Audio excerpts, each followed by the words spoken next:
হওয়ার জন্য কোনো প্রস্তাবও দেইনি। কেউ যদি দোষ স্বীকার করে অ্যাপ্রুভার হওয়ার কোনো প্রয়োজনীয়তা দেখছি না। আপনি যদি দোষ স্বীকার করতে চান, আপনাকে কি বাধা দেওয়া যাবে? আদালত তার দোষ স্বীকার যে করেছেন সেই অংশটুকু তার বক্তব্য রেকর্ড করেছেন এবং তিনি আরও যে কথা বলতে চান, উনি রাজসাক্ষী হতে চেয়েছেন। আদালত বলেছেন এই ব্যাপারে আপনি লিখিত আবেদন দিতে পারেন, সেইটা আমরা কনসিডার করব কি করব না এটা পরবর্তীতে বিবেচনা করব।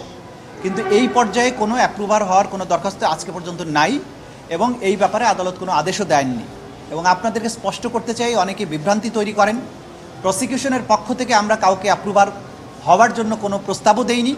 প্রসিকিউশন চায়ও না যেখানে কোনো অ্যাপ্রুভার হোক। কিন্তু কোনো ব্যক্তি, কোনো আসামি যদি আদালতে এসে বলে যে আমার বিরুদ্ধে যা অভিযোগ আনয়ন করা হয়েছে আমি সেটা স্বীকার করছি, এইটা আসামি এবং আদালতের ব্যাপার।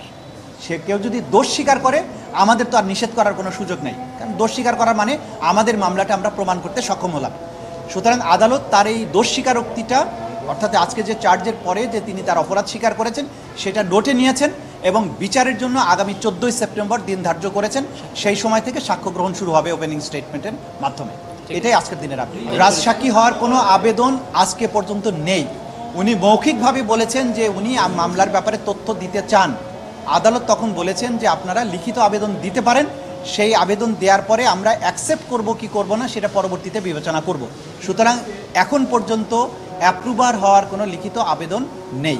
দেখুন, প্রত্যেক অভিযোগকারী যারা ভিকটিম তাদের আইনগত অধিকার আছে বিচার চাইবার।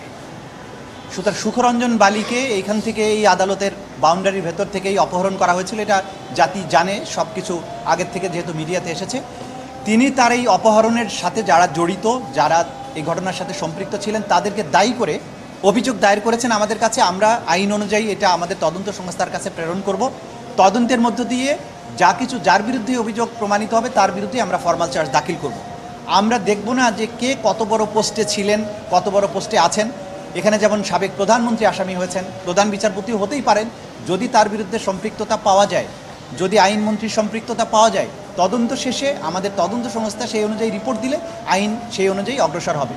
আমরা অবাক হচ্ছি না, কারণ আগের সময়ে তো পুরো রাষ্ট্রযন্ত্রকেই একটা নিপীড়কের ভূমিকায় অবতীর্ণ করা হয়েছিল এবং গুমটাকে এতটা ইনস্টিটিউশনালাইজড করা হয়েছিল যে বাইরে থেকে গুম হওয়ার পাশাপাশি আদালতের মধ্য থেকেও সাক্ষীকে গুম করে তাকে গোপন ডিটেনশন সেন্টারে রাখা হয়েছিল, সেটা তিনি অভিযোগ করেছেন।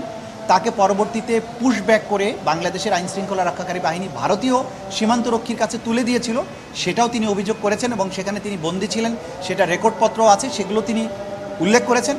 সুতরাং তার অভিযোগের ভিত্তিতে আইনগত যা যা ব্যবস্থা নেওয়া দরকার তদন্ত সংস্থার রিপোর্টের প্রাপ্তি সাপেক্ষে আমরা সেই ধরনের ব্যবস্থা গ্রহণ করব। আপনি যদি দোষ স্বীকার করতে চান, আপনাকে কি বাধা দেওয়া যাবে? দোষ স্বীকার করে যদি কেউ অ্যাপ্রুভাল হতে চায়, সে এটাকে নিজেকে আদালতের সামনে বলতে পারে, কিন্তু সেটাকে অ্যাকসেপ্ট করা হবে কিনা এই ডিসিশন আদালত নেবেন এবং আদালত নেওয়ার আগে প্রসিকিউশনকে শুনবেন। আমরাও সেখানে আমাদের বক্তব্য রাখবো যে তার অ্যাপ্রুভার হওয়ার আবেদনের আমরা সম্মতি দিচ্ছি কি দিচ্ছি না। সেইটা যদি মামলা প্রমাণের স্বার্থে প্রমাণ দরকার হয় তাহলে আমরা বলবো। এখন পর্যন্ত আমরা কারো অ্যাপ্রুভার হওয়ার ব্যাপারে এই মামলায় অ্যাপ্রুভার হওয়ার কোনো প্রয়োজনীয়তা দেখছি না। কিন্তু কেউ যদি স্বেচ্ছায় অ্যাপ্রুভার হতে চায় সেটা তার ব্যাপার।